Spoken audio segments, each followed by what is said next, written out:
Hello दोस्तों, नमस्कार। मैं प्रेमनाथ तिवारी अपने चैनल पर स्वागत करता हूं। Welcome to my YouTube channel Premnath Tiwari. और आप लोगों से मैंने वादा किया था कि मैं दूसरी वीडियो ज़रूर लाऊंगा आप लोगों को, जो MPPGCL का जो पेपर था। तो देखिए, इसमें मैं अभी जो लास्ट क्वेश्चन था करवाया था आप लोगों का, वो आप लोगों का मैंने करवाया था डैश का प्रयोग में मैली अवयवों के बीच निकासी की जांच के लिए किया जाता है। तो ये क्वेश्चन मैंने करवा दिया था, जिनमें आंसर था फिलर गेज। ठीक है, अभी दूसरा क्वेश्चन इसमें देखिए, इसके नीचे जस्ट है। मैंने बताया था कि 2 वीडियो में आपको दूंगा, तो इसलिए मैंने सोचा कि क्यों ना आज इसको ख़त्म ही कर देते हैं, इस PDF को। और बहुत सारी PDF पड़ी हैं। अगर आप लोग कमेंट में मांगेंगे PDF, तो आप लोगों को ज़रूर इस क्वेश्चन को मैं सॉल्व करके दूंगा, लेकिन जब आप लोगों की डिमांड होगी तो। नहीं तो वैसे तो मैं रिक्रूटमेंट का जो भी आता है न्यूज़ आप लोगों के बीच पेश करता हूं। और अगर आप लोगों को पसंद आए वीडियो तो लाइक करना, शेयर करना, कमेंट करना। और पहली बार अगर चैनल पर अगर हैं आप, तो आप लोग ज़रूर सब्सक्राइब कर लीजिएगा। ठीक है, तो चलिए बिना समय गंवाए बात करते हैं, अपने क्वेश्चन के तरफ चलते हैं MPPGCL के। ठीक है, जैसा कि इसमें देख पा रहे होंगे आप लोग कि the gauge use to measure a fillet of a covered surfaces. तो इसमें आंसर था रेडियस गेज। ठीक है, जिसको हम लोग बोलते हैं फिलर गेज। अभी दूसरा क्वेश्चन है, त्रिज्या हमारा जो है किसी वक्रीय सतह की पट्टिका के मापन के प्रयोग में किया जाने वाला गेज, जो कि अभी रेडियस गेज हम लोगों ने बात किया, त्रिज्या गेज। ठीक है, फिर देखिए इसमें अभी नेक्स्ट क्वेश्चन है, the length necessary use for holding work piece which can not be conveniently held between centers or chucks called। तो इसको क्या बोलते हैं? जो हमारा, इसका मतलब समझिए, कृतांश रखने के लिए प्रयोग किया जाने वाला खराद सहायक, जिसे केंद्रों या चक के बीच सरलता से नहीं रखा जा सकता, उसे क्या कहते हैं? उसको फ्लग प्लेट कहते हैं, जिसको फेस प्लेट कहते हैं। ठीक है, इसी का नाम है।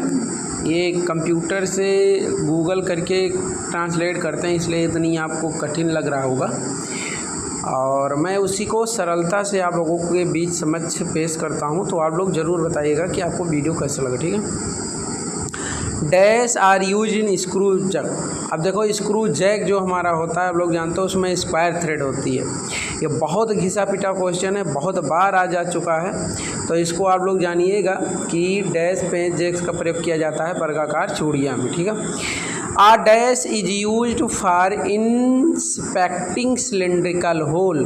अगर हमें कोई सिलेंड्रिकल होल को मेजर करना है तो हम किस गेज का प्रयोग करते हैं? प्लग गेज का। क्या? प्लग गेज का करते हैं। इंटरनल और एक्सटर्नल दोनों होता है।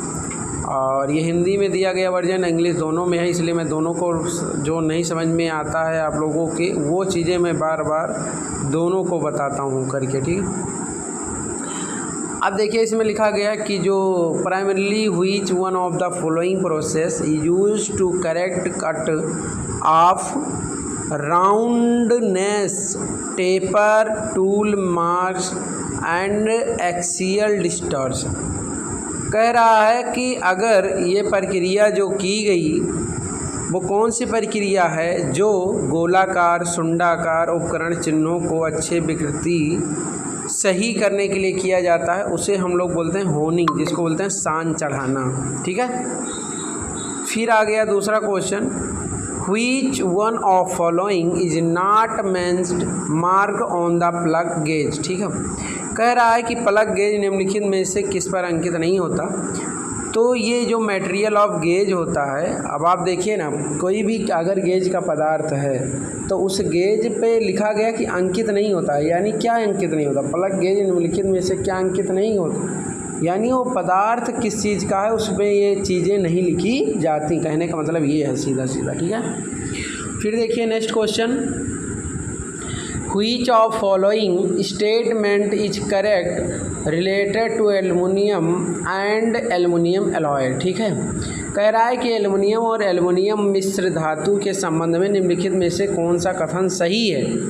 तो आप जानते हैं कि एल्युमिनियम जो होता है उसका प्रत्यास्था मापांक अपेक्षा कम होता है इस्पात के, क्योंकि ये नरम होता है। 1/3 बताया भी जा रहा है मापांक इसका, कितना 1/3। ठीक है,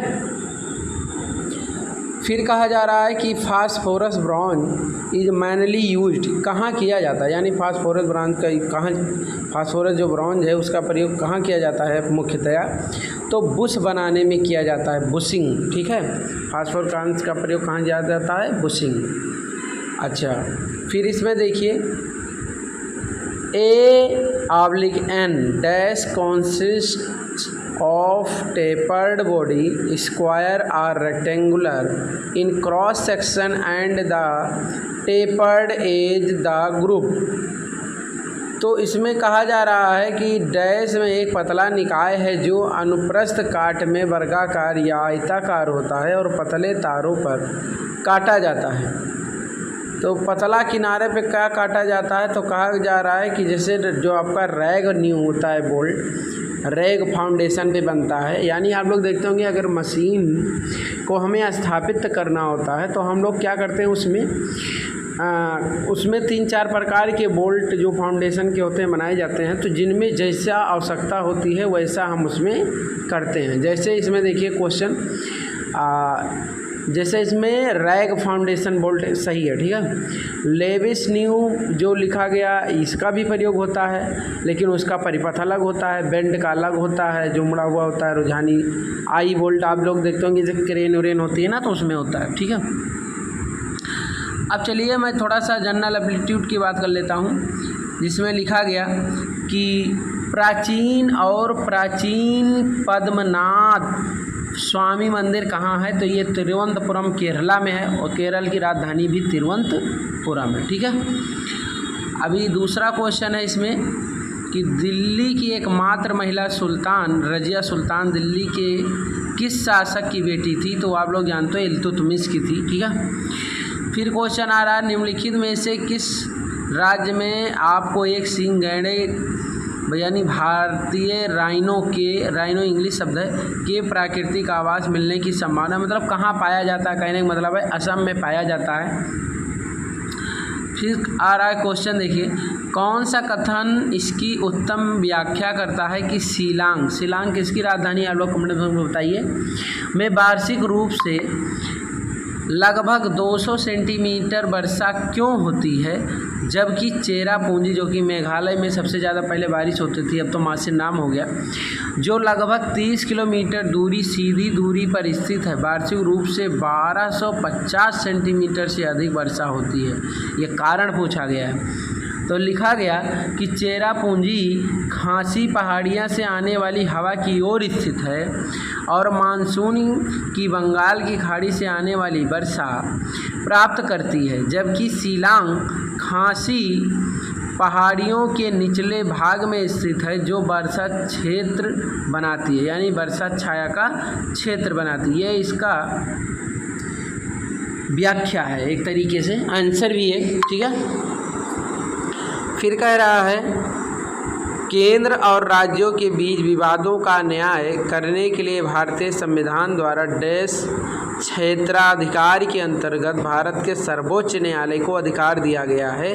तो ये हमारा मूल संविधान में दिया गया है, क्योंकि ये ओरिजिनल कंटेंट है, इसलिए भारत में केंद्र और राज्य के बीच अगर कोई भी विवाद होता है तो वो हमारा मूल संविधान के अंतर्गत आएगा। ठीक है, फिर दूसरा है राज्यसभा के पदेन पदाधिकारी होते हैं, जहाँ आपको मालूम है राज्यसभा, लोकसभा, राष्ट्रपति, 3 ये मुख्य अवयव होते हैं, जो कि वाइस प्रेसिडेंट जो हमारा होता है वो हमारे राज्यसभा का पदेन पदाधिकारी होता है। इसी का उसको तनख्वाह भी मिलती है, वो उपराष्ट्रपति का पैसा नहीं मिलता उसको उस पद का पैसा नहीं मिल रहा, उसको हमेशा पैसा जो मिलता है, यानी जो भी लाभ मिलता है, जो भी उसको फंडिंग होती है, वो राज्यसभा के पदेन अधिकारी के रूप में ही मिलती है। ठीक है,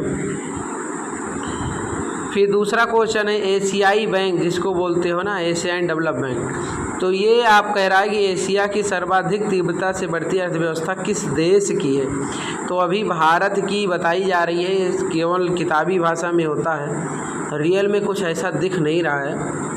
आप लोग अगर कुछ हो रहा हो तो आप लोग ज़रूर बताइएगा कि भारत में कितना विकास हो रहा है, आप लोगों को कैसे दिख रहा है, अलग अलग राज्यों से हैं आप लोग। और इसमें देखिए दूसरा है कि राजू ने पूर्णतया भरा हुआ और सील लगा सोडे का कैन यानी टिन फ्रीजर में रखा। कुछ घंटे बाद उसने फ्रीजर खोला और देखा कि सील टूट गई है और सोडा फ्रीजर में फैला हुआ है। सोडे की कैन के टूट कर खुलने के कारण में आपको बताना है कि कौन सा कथन इसमें सबसे पहले या सबसे सर्वोत्तम अच्छा है। तो कह रहा है कि सोडे में पानी ठंडा होने पर फैल गया और कार्बन डाइऑक्साइड ने इसे बाहर धक्का दे दिया होगा। यानी कहने का मतलब ये है कि जो कार्बन डाइऑक्साइड गैस बनी वो बाहर को धक्का मारी है ना, एक्सटर्नल फोर्स, और इसलिए उसकी सील टूट गई। कहने का मतलब ये, ठीक है। फिर क्वेश्चन कह रहा है कि दाद रोग निम्नलिखित में से किसके कारण होता है। तो आप लोग जानते हो फंगी होता है यानी कवक के, ठीक है। तो दाद ये हो गया आपका रिंग वर्म जिसको बोलते हैं। फिर कह रहा है प्रसिद्ध लावणी नृत्य कहाँ से है। तो आप लोग जानते हो लावणी जो होता है वो हमारा महाराष्ट्र का नृत्य है, ठीक है। फिर क्वेश्चन है कि मेरसिन तुर्की में fig artistic gymnastic world challenge cup के विश्व प्रतियोगिता में स्वर्ण पदक जीतने वाले पहले भारतीय जिम्नास्टर बनकर निम्नलिखित में किसने इतिहास रचा था। उसका नाम था दीपा कर्माकर, ठीक है। कौन? दीपा कर्माकर। ये मेरसिन तुर्की में fig artist gymnastic world challenge में जीता था विश्व का। फिर देखिए निम्नलिखित भारतीयों में से रोमन मैग्सेसे पुरस्कार 2018 का विजेता कौन था। तो ये भरत वाटवानी थे और सोनल वांगचुक, ठीक है। ये दोनों का नाम आप याद रखिएगा, बहुत इंपॉर्टेंट नाम है। फिर लिखा गया जुलाई 2018 में भारत के दूसरे सबसे बड़े कच्चे तेल की आपूर्तिकर्ता के रूप में निम्नलिखित में से कौन सा देश है। तो वो ईरान हमारा है, जो कि हमें तेल बहुतायत मात्रा में पहुंचाता है, ठीक है। कुवैत से भी आता है, सऊदी अरब से भी आता है, ईरान से भी आता है, इराक से भी आता है, लेकिन दूसरा सबसे बड़ा कच्चा तेल का आपूर्तिकर्ता हमारा ईरान है, ठीक है। फिर देखिए इसमें क्वेश्चन दे दिए गए हैं मैथ्स के हैं, जो कि आप लोग इसको कर लीजिएगा मैथ वाला, कोई बहुत ज़्यादा इसमें है नहीं, ठीक है। जैसा कि आप लोग देख लीजिएगा पॉज करके लगा लीजिएगा, कोई बहुत ज़्यादा कठिन क्वेश्चन नहीं है। जो बस मैं वही क्वेश्चन करवा रहा हूँ जो मुझे लग रहा है कि हाँ ये जीएसजी के या आपके टेक्निकल के क्वेश्चन है, ठीक है। इधर अभी मैथ के हैं, इधर ये देखिए, ठीक है। तो आप लोग पॉज करके एक बार देख लीजिएगा, मैं धीरे धीरे एक बार आपको दिखा देता हूँ इसे। मैं सॉल्व करूँगा किसी दिन, अगर आप लोग कहेंगे तो इसको मैं सॉल्व करके पूरे पेज पे आप लोगों को दिखा दूँगा, ठीक है। तो आप लोगों की जैसी डिमांड होगी वैसा मैं करता हूँ। तो आप लोगों को जैसा भी लगे वीडियो आप लोग ज़रूर बताना। ये देखिए मैं इसीलिए धीरे धीरे इसको ले चल रहा हूँ ताकि आप इसको अच्छे से लगा सकें, ठीक है। क्वेश्चन थोड़ा आपको इस पर भद्दा दिख रहा होगा ये, क्योंकि स्कैन जो किया गया वो पेपर ही ऐसा था, ठीक है। इंग्लिश हिंदी दोनों में है, जिसको हिंदी में लगाना है हिंदी में लगाए, जिसको इंग्लिश में लगाना है वो इंग्लिश में लगाए। ये आपका आज पेपर एक ख़त्म हो गया, एक छोटा सा था, इसीलिए मैंने आप लोगों से कहा था कि छोटा छोटा क्वेश्चन है। अब ये देखिए लास्ट का क्वेश्चन क्या कह रहा है। एक निश्चित पर 60 किलोमीटर की गति से चल रहा एक ट्रक बस से 3 किलोमीटर पीछे था। 45 मिनट बाद ट्रक बस से 12 किलोमीटर आगे आ गया। अब किलोमीटर प्रति घंटा में क्या थी उसकी गति, ये आपको बताना है। अब यहाँ देखिए बहुत सिंपल सा लॉजिक आपको लगाना होता है, जो कि हम लोग एवरेजन का लगाते हैं क्वेश्चन, है ना, कि जो टोटल हमारा होता है उससे भाग देते हैं। तो ये से क्वेश्चन आप लोगों को आसानी से मिलते हैं, लेकिन एक्चुअली होता है कि जब वहाँ आप करते हैं ना कोई कार्य, तो बड़ी जल्दबाजी में होता है, इसलिए वहाँ गलत हो जाता है। ठीक है, चलिए फिर नेक्स्ट वीडियो में आप लोगों से मिलूँगा, तब तक के लिए जय हिंद जय भारत।